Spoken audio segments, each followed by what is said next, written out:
ক্ষতি হতে পারে, সুতরাং আপনি নিজে থেকে ক্ষতি নেবেন না। জি,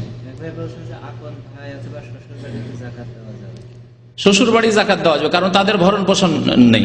আপন ভাই যদি নাবালক হয় তাহলে তার ভরণ পোষণ জরুরি, তাহলে জাকাত দেওয়া যাবে না।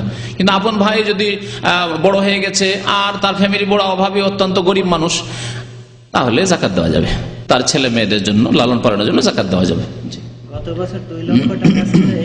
শ্বশুর বাড়ির ক্ষেত্রে মনে রাখবেন অভাবী হইতে হবে। এই 8টি খাতের কোন একটিতে পড়তে হবে, হয় ফকির হবে, না হয় মিসকিন হবে, না হয় ঋণী হবে ইত্যাদি, অসুস্থ হবে, চিকিৎসার পয়সা নেই। গত বছর 2 লক্ষ টাকা ছিল, এই বছর 5 লক্ষ টাকা আছে। 2 লক্ষর জাকাত দিতে হবে না 5 লক্ষ? 5 লক্ষের জাকাত দিতে হবে। 2 লক্ষ টাকার গতবার জাকাত দিয়েছেন 2 লক্ষ ছিল, কিন্তু গত 1 বছরের মধ্যে কখনো 2.5 থেকেছে, 3 থেকেছে, 3.5, 4 করতে করতে 5 হয়ে গেছে। সুতরাং টোটাল যা এই 1 বছর আর 1 বছর পুরো হওয়ার পরে টোটাল যা হলো সম্পূর্ণটা জাকাত দিতে হবে। জি, তার মধ্যে কিছু অংশ 1 মাস আগে হইতে এসছে, 2 মাস আগে, 3 মাস আগে এসছে, মাসলা ভালো করে বুঝে নেবেন, কিন্তু জাকাত পুরোটাই দিতে হবে। বেনামাজি গরিবকে জাকাত দেওয়া যাবে। বেনামাজি গরিবকে যদি তওবা করাতে পারেন তাহলে জাকাত দেওয়া যাবে। এই শর্তে জাকাত দিচ্ছি কিন্তু তোমাকে নামাজ পড়তে হবে, না হলে দেওয়া যাবে না।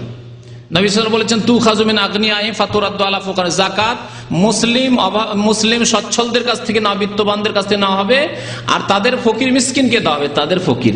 আর বেনামাজি সহি হচ্ছে যে মুসলিম থাকে না। সুতরাং তওবা যদি না করে, আপনি টাকা দেন কিন্তু বলেন তোমাকে নামাজ পড়তে হবে, আমি করি, আমার কাছ থেকে এটা আমলে শিখেন। আমি তো কোরআন হাদিসের কথা বলছি, আমলে। আমার গ্রাম, আমার এলাকায় আত্মীয় স্বজন, গ্রামবাসী বেশ কিছু গরিব আছে যারা নামাজ পড়ে না। বলছি ঠিক আছে, দেবো, কাপড় দেবো, পয়সা দেবো, যা লাগে দেবো, কিন্তু শর্ত হচ্ছে আমার সাথে ওয়াদা করে যাও যে নামাজ পড়বে, এরপরে নামাজ ছাড়বে না।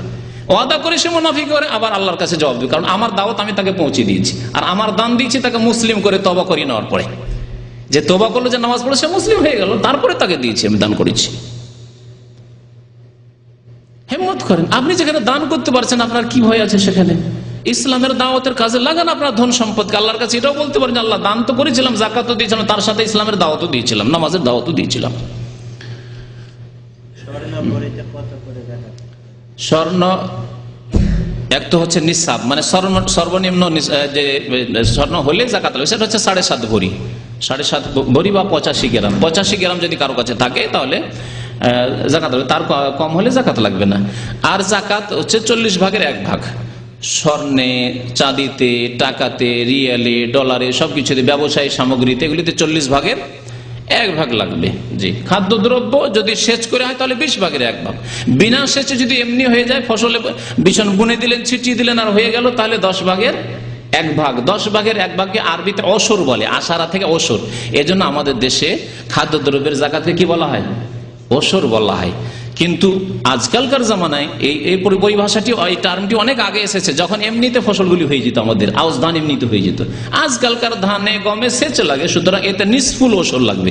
ওসরের অর্ধেক, অর্থাৎ 20 ভাগের 20 মনে 1 মণ লাগবে, 20 কেজিতে 1 কেজি।